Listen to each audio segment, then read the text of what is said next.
क्रिस्तम मेरे प्यारे भाई और बहनों, आप सभी को जय यीशु। आज हम देखने वाले हैं कि प्रभु यीशु मसीह कहता है कि अपने शत्रुओं से प्रेम करो। क्या कहता है प्रभु यीशु मसीह? अपने शत्रुओं से प्रेम करो।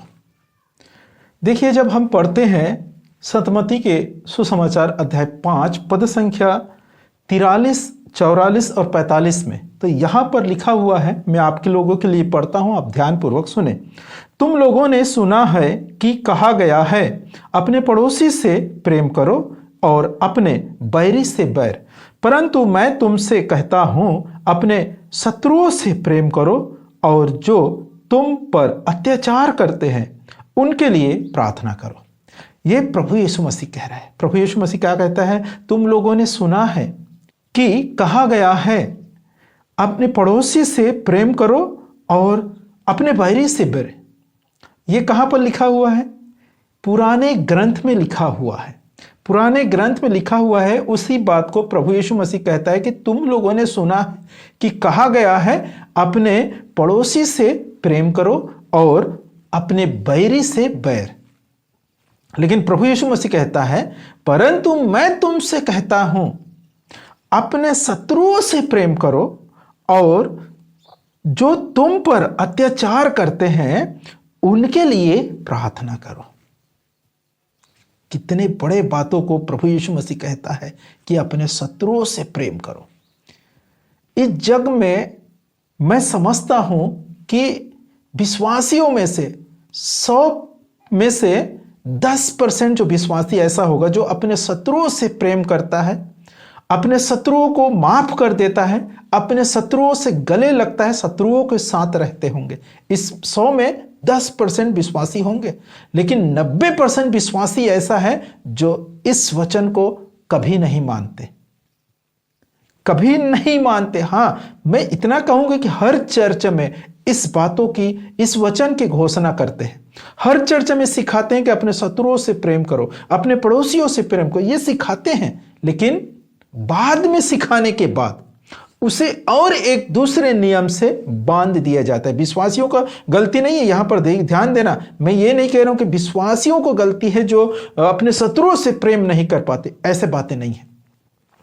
विश्वासी चाहता है कि शत्रुओं से मेल मिलाप करे, विश्वासी चाहता है कि शत्रुओं से प्रेम करे, शत्रुओं के साथ रहे। लेकिन ये जो शिक्षा देने के बाद में जो उन्हें विश्वासियों को एक दूसरे जो शिक्षा दिया जाता है, उसके कारण से वो विश्वासी चाहकर भी अपने शत्रुओं से मेल मिलाप नहीं कर सकते, अपने शत्रुओं के साथ नहीं रह पाते, अपने शत्रुओं से प्रेम नहीं कर पाते।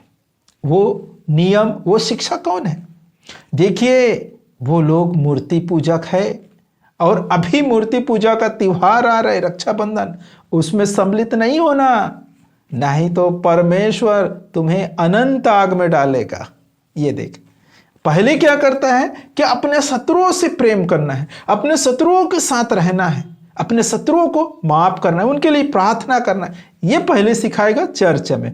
बाद में जैसे चर्च खत्म होने के बाद, संडे का जो प्रार्थना खत्म हो गया, उसके बाद फिर अलग नियम, अलग बातों को बताएंगे। क्या बातें हैं वो? कि अभी रक्षाबंधन के त्योहार आ रहे हैं।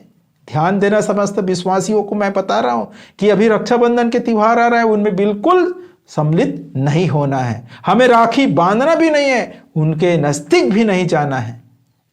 अगर चले भी गए, अगर राखी बांध भी लिए, तो परमेश्वर आप लोगों को अनंत आग में डालने वाला है। क्यों? क्योंकि ये मूर्ति पूजा है। अब सोचिए, पर प्रभु यीशु मसीह के वचन में लिखा है कि अपने शत्रुओं से प्रेम करना है। जो हम पर अत्याचार करते हैं, हमें मारते हैं, पीटते हैं, हमारे लिए चुगली करते हैं, हमें झूठे इल्जाम लगाते हैं, उनके लिए क्या करना है? प्रार्थना करना है। ये प्रभु यीशु मसीह के वचन में लिखा है। ये हमें प्रभु यीशु मसीह सिखाते हैं, मार्गदर्शन करते हैं।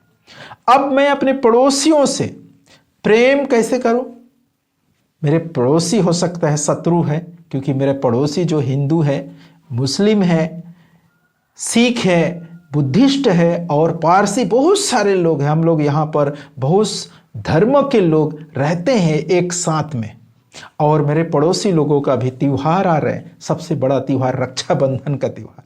उनमें हम उनके नजदीक नहीं जाएंगे, उनके निकट नहीं पहुंचेंगे, उनके साथ नहीं रहेंगे, तो प्रेम कैसे होगा? सोचिए, मेरा शत्रु कौन है? पड़ोसी। अब मैं उनसे मेल मिलाप करना चाहता हूँ, उनसे साथ में रहना चाहता हूँ, तो कैसे होगा? हमें बाद में और एक शिक्षा देता है कि वो मूर्ति पूजक है, उनके त्योहारों में सम्मिलित नहीं होना। तो हम नहीं जाएंगे, सम्मिलित नहीं होंगे, वो लोग हमें इनवाइट करेंगे, बुलाएंगे, क्योंकि हमारा त्योहार नहीं है ना। हमारे त्योहार जब आता है क्रिसमस, सबसे क्रिश्चियन लोगों का सबसे बड़ा त्योहार क्रिसमस है, उस त्योहार में हम मिठाई बांटते हैं, लोगों को हम बुलाते हैं, हमारे प्रार्थनाओं में, हमारे घरों में हम बुलाते हैं। अभी कौन बुलाएगा? ये लोग, इनके जो बड़े त्योहार है, हिंदू लोगों का बड़ा त्योहार है रक्षाबंधन, तो वो लोग हमें बुलाएंगे कि आओ हमारे यहाँ बैठो, खाना खाओ, हमसे बातचीत करो, या जो भी कार्यक्रम है उसमें सम्मिलित हो, ऐसे बुलाएंगे हमें, और हम नहीं जाएंगे तो प्रेम कैसे होगा? हमारे शत्रुता तो बने रहेंगे, पीढ़ी दर पीढ़ी हमें और ज्यादा सताव होगा, क्योंकि हम नहीं जा पाएंगे। उन लोगों के मन में क्या होगा? हमने बुलाए, उनको इनवाइट किए, बुलाने के लिए हमने हमारे आदमियों को भेजे थे, लेकिन वो लोग हमें तुच्छ समझते हैं, नीच समझते हैं, गिरे हुए समझते हैं, इसलिए हमारे घर नहीं आना चाहते, इसलिए वो लोग नहीं आते। और जो दुश्मनी है वो गहरा होते जा रहा है।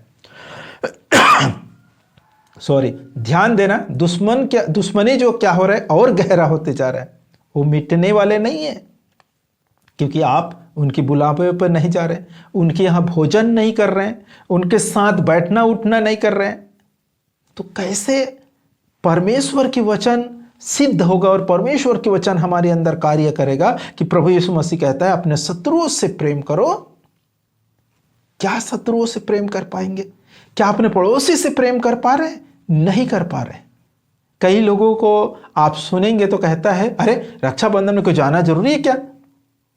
जाना जरूरी है, राखी बांधना जरूरी है क्या? हम दूर से प्रेम नहीं कर सकते? अरे पापा, ऐसा है, कहने का मतलब क्या है? दूर से प्रेम, जैसे ऑनलाइन आजकल हर चीज मिल जाती है, वैसे ऑनलाइन जो है वो प्रेम कर रहे हैं, दूर से प्रेम, ऑनलाइन प्रेम। ऐसे नहीं होता मेरे प्रियो, ऐसे नहीं होते। जब आप उसके पास जाएंगे वो आपके पास आएगा। ऐसा होता है, जब आप उसे क्षमा करेंगे वो आपको क्षमा करेंगे। जब आप उसे जाकर गले लगाएंगे, हैप्पी क्या बोलते हैं, ये रक्षाबंधन बोलेंगे, तो वो लोग भी आपको गले लगाकर हैप्पी क्रिसमस बोलेगा, आपके जब क्रिसमस आएगा तब। इस प्रकार से दान प्रदान होता है मेरे प्रियो। एक हाथ से ताली नहीं बजता, उसी प्रकार एक तरफ से दूर से प्रेम नहीं होता। जब तक हम उनके पास नहीं जाएंगे प्रेम प्रकट नहीं होता। और परमेश्वर के वचन में आगे लिखा हुआ है, आप 45 में पढ़ेंगे तो यहां पर लिखा है, इससे तुम अपने स्वर्गीय पिता की संतान बन जाओगे। क्या लिखा है यहां पर?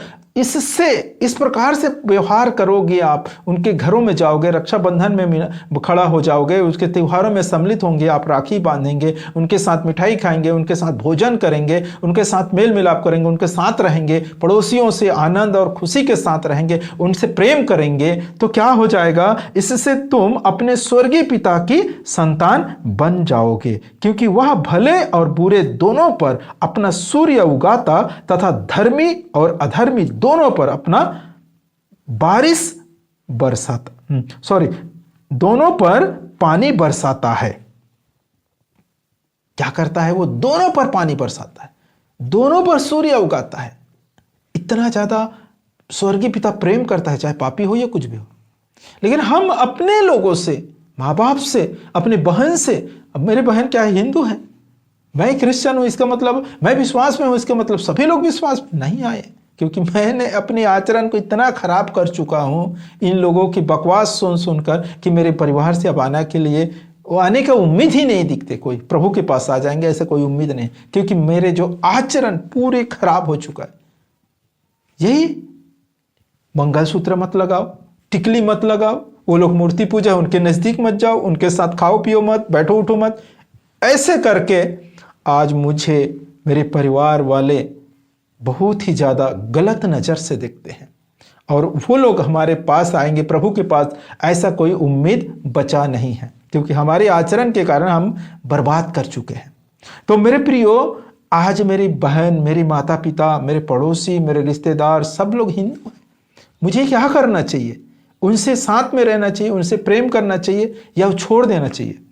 मैं तो समस्त मानव जाति से, या जो भी वीडियो को देखते हैं उसे मैं कहना चाहूंगा कि अगर मुझे कहे तो मैं इस परिवार को नहीं छोड़ सकता, हिंदू लोगों को छोड़ नहीं सकता, मेरे माता पिता को नहीं छोड़ सकता, और साथ ही साथ प्रभु यीशु मसीह को भी नहीं छोड़। ये दो चीज को मैं कभी नहीं छोड़ूंगा, अपने समाज, अपने परिवार, अपने रिश्तेदार और प्रभु यीशु मसीह, ये दो बातों को मैं कभी नहीं छोड़ूंगा। प्रभु यीशु मसीह मेरे ईश्वर है और ये मेरा परिवार है, मेरे लोग हैं। हाँ, चाहे तो चर्च छोड़ दूंगा, सभी चर्च को छोड़ दूंगा, लेकिन ये प्रभु यीशु मसीह और मेरे घर परिवार, मेरे समाज, मेरे लोग, इसको मैं कभी नहीं छोड़ूंगा।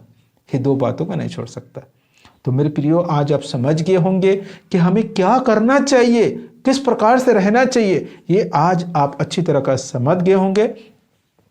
तो परमेश्वर पिता इन वचनों के अनुसार आप सबों को भरपूर मात्रा में आशीष दे। आप सभी को जय यीशु।